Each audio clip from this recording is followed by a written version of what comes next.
Here we are again, filming another video. Today I am doing my mid-year check-in. It's a tag that a lot of people have been doing the last week or so. It's that time of the year, the middle of the year, where we check in on everything we've been reading, pick out some favorites so far, set some goals for the rest of the year. I'm excited. I'm filming this video very early in the morning. The sun has just come out. I want to film it quickly because it's also garbage day and the garbage truck will be here soon, and that's going to be noisy and annoying. So let's get started. The first first question is, what's the best book you've read in 2021 so far? And I thought about this for a while, but I think my favorite, I don't know if it's the best, but it's definitely my favorite, is Detransition Baby by Tori Peters.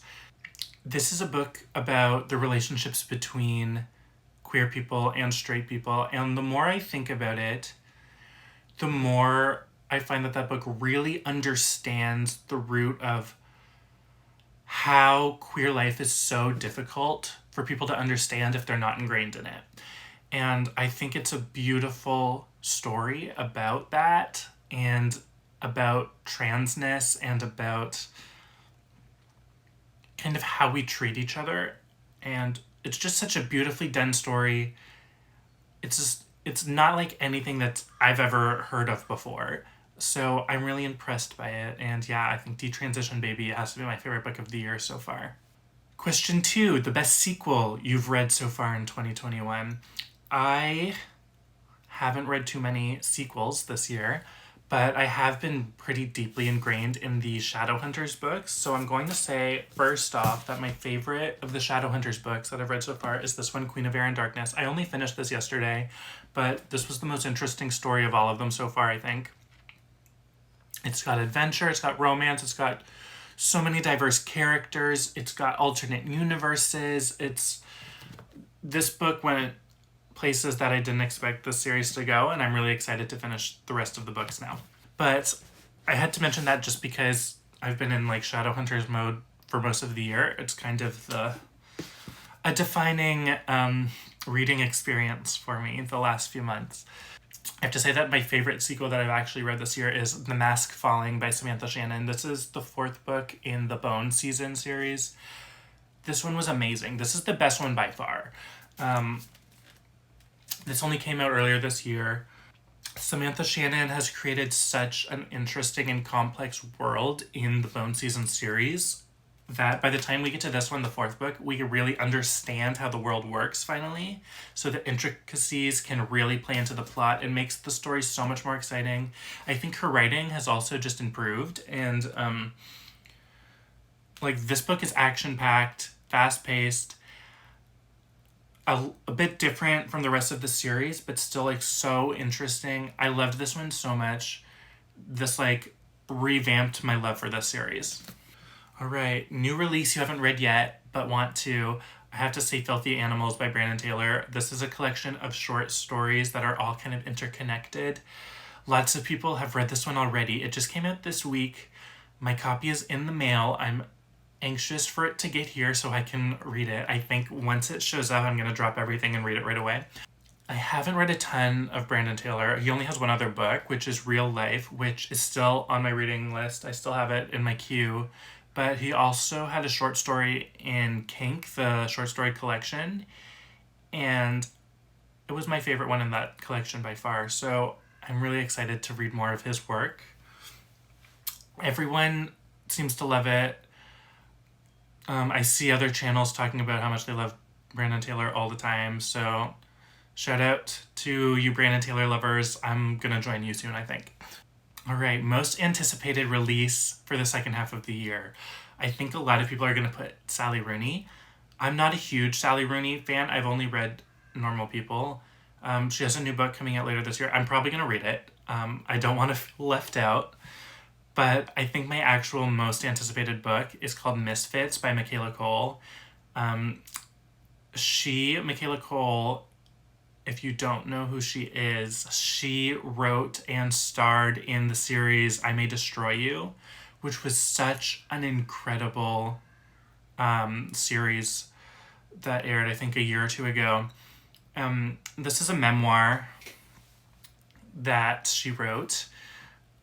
I'm sorry about the lighting lens flares going on. I'm going to try to block the lamp behind me so that it doesn't keep happening.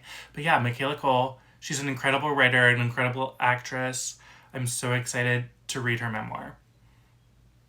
Or book. I'm not sure if it's actually a memoir. We'll see. I'm excited to read it, whatever it is. All right, favorite new author, either a debut or new to you. Mine, I'm going to have to say Rachel Cusk. I've only read 2 of her books so far. I've read Outline, and then there behind me you can see Second Place.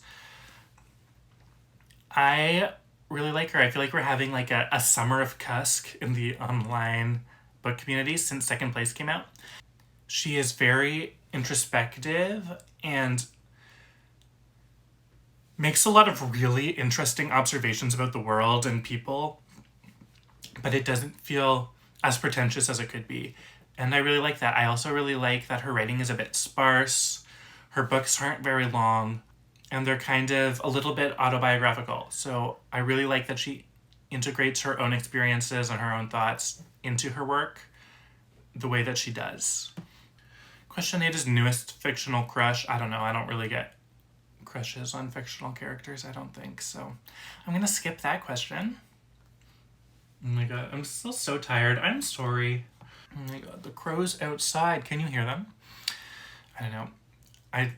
I don't know why I'm asking you like you can respond to me right now because I don't know. It's early. It's so early in the morning. Okay, newest favorite character. I'm going to say Everyone in One Last Stop by Casey McQuiston. All of these characters are so fun. They love each other so much. It's all about like found family and queer families and queer groups of people, and all of these characters were so fun. I love this book so much. Book that made you cry. I don't think any book has made me cry this year. I'm sorry. I did cry a little bit when my copy of The Mask Falling finally arrived. There was a lot of delays getting it from the publisher to Canada earlier this year, so it was a bit late getting to people here. But those like 2 weeks after the book had come out, but before you could find it anywhere in Canada, were hard. But it arrived. I got it. So we're okay now. All right, book that made you happy. One Last Stop. Love it. I'm going to read it again soon, probably. It made me happy. You should read it. All right, it's been a couple minutes. The garbage truck came. It's down the street. That was weird. The neighbor was just like waiting outside to meet the garbage truck and then was arguing with the garbage man to be like, let me throw my own garbage in the truck. It was weird. There was something weird going on right there. Anyway, I fixed the light behind me. So hopefully no more weird lens flares. I also realized while I had stopped recording that I skipped 2 questions. So I'm going to do question 4 and 5 now. Actually, I got 5. I got 4. Okay, I'm going to do question 5 and 6 now. All right, question 5, going back, is biggest disappointment. Ready Player One by Ernest Cline. This was one of the first books I read this year. I had heard about it for a long time. And I was excited to read it. It wasn't good. This wasn't a good book. Don't read it. The movie was actually way better. So, yeah, I don't recommend this. I found it so, like, bleh. Not good. Like, I don't even know how to describe it. It was just, like so silly, and I like the fun adventure and the, like, you don't need to think about it, but as soon as you start to think about it even a little bit, it's like everything just unravels. Like, nothing actually makes sense. So, not a fan of this one. All right, number 6 is biggest surprise. I have 2 for this one. The first one is Lie With Me by Philippe Besson. I thought this one was so beautiful. I knew I was going to probably like it, but I didn't expect that I was going to love this book. And it wasn't even just the story. Like, the story was good, but the way it was written and the way he approached autofiction kind of blew my mind. And it kind of made me realize what was possible with like fictionalizing actual events and how we can tell stories and how you don't need to be limited into either fiction or nonfiction. There can be a blend between the two. I loved this book. The other one is Know My Name by Chanel Miller. I thought this was going to be a good story, like a nice memoir. I didn't expect it to be so beautifully written. It was such an incredible book. Chanel Miller is so talented. She's such a good writer. I don't know if you know about Know My Name by Chanel Miller. It is about, obviously, Chanel Miller, who it was the unnamed Jane Doe in the Stanford rape case with Brock Turner. So this is kind of her side of the story, her kind of reclaiming the narrative for herself. And it's such a great book. Everyone should read it. It's hard to read, but it's so beautiful. All right, back down the list. Where were we? I think I only had, two more questions. Okay, the next one is most beautiful book you bought or received. I have to go with A Burning. I didn't love the book itself, but this is such a beautiful cover. And then on the inside, like it's so simple, but like the texture of this like dust jacket is not something I've ever seen before. It's like glossy on the inside, but kind of soft on the outside.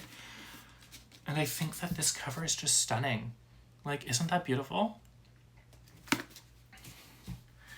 Anyway, and number 13, what books do you want to read by the end of the year? I have so many. I had a huge TBR video that I posted a couple weeks ago. I've gotten a couple more books since then. But I think what I'm most excited to read is these two books by Dolly Alderton.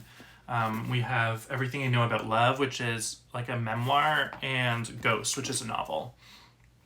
And Dolly Alderton, she did a podcast about Sex and the City called Sentimental in the City, and I just like loved her voice.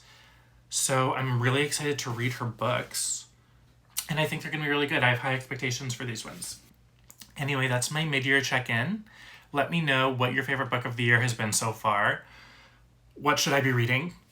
Thanks so much for watching this video, and I'll be back soon, probably with my June reading wrap-up. And I'll see you then. Bye.